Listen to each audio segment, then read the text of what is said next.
রায় খালাস হলে দেশে ফিরবেন তারেক রহমান, এমনটা জানিয়েছে বিএনপির চেয়ারপারসনের উপদেষ্টা সাবেক সংসদ সদস্য সৈয়দ মোয়াজ্জেম হোসেন আলাল। ২১শে আগস্ট বরিশাল প্রেস ক্লাবে সাংবাদিকদের সঙ্গে মতবিনিময়কালে এসব কথা বলেন তিনি। মোয়াজ্জেম হোসেন আলাল বলেন, তারেক রহমানের নামে একটি স্পর্শকাতর মামলার শুনানি চলছে।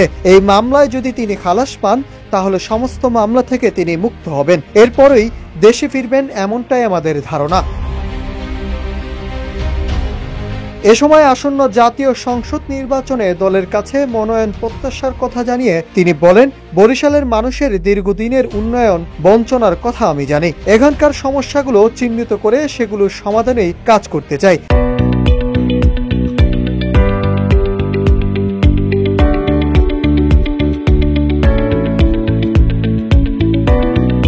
আগামী ডিসেম্বরের মধ্যে জাতীয় নির্বাচন অনুষ্ঠিত হওয়ার জরুরি। পাশাপাশি বরিশালের বিভিন্ন সমস্যা ও সম্ভাবনার দিক তুলে ধরে গণমানুষের পাশে থাকার অঙ্গীকার ব্যক্ত করেন।